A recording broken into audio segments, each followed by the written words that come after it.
কেরানীগঞ্জ বেলনা শহীদ president Ziaur Rahman উচ্চ বিদ্যালয়ের বার্ষিক ক্রীড়া প্রতিযোগিতা ২০২৫।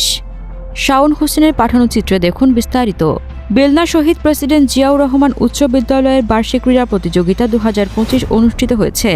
এই প্রতিযোগিতা অনুষ্ঠানে বিএনপির যারা উপস্থিত ছিলেন: কলাতিয়া ইউনিয়ন সভাপতি এনামুল হক চানমিয়া, হাজী আবু দাউদ শিকদার, কলাতিয়া ইউনিয়ন সাধারণ সম্পাদক, কেরানীগঞ্জ মডেল উপজেলার শাখা যুবদলের সদস্য সচিব মোহাম্মদ রাকিবুল ইসলাম রুবেল, মাহবুব ইসলাম, কলাতিয়া ইউনিয়ন সভাপতি জিয়া পরিষদ, হাজী মোহাম্মদ আলী, বেলনা ৭ নং ওয়ার্ড বিএনপি সভাপতি মোহাম্মদ ইনায়েত হোসেন শাকিল, যুগ্ম আহ্বায়ক কলাতিয়া ইউনিয়ন স্বেচ্ছাসেবক দল, বেলনা ৭ নং ওয়ার্ড যুবদলের সভাপতি মোহাম্মদ কালাম, হাবিবুর রহমান হাবিব, সাবেক যুবদল নেতাসহ আরও গণ্যমান্য ব্যক্তিবর্গরা ও নেতাকর্মীরা এ সময় বক্তব্য রাখেন। প্রধান অতিথি জনাব আমানুল্লাহ আমান বলেন, আপনাদের মাঝে এই স্কুলে আসার আল্লাহ তাআলা সুযোগ করে দিয়েছে, এজন্য আল্লাহ তাআলার শুকরিয়া আদায় করি।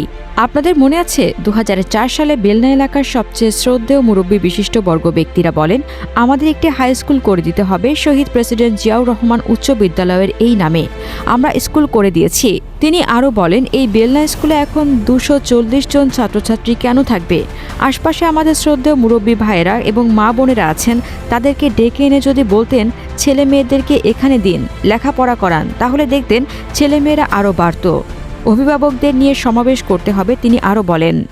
বাড়বে এবং লেখাপড়ার মান উন্নতি করতে হবে, মানসম্মত লেখাপড়া থাকতে হবে।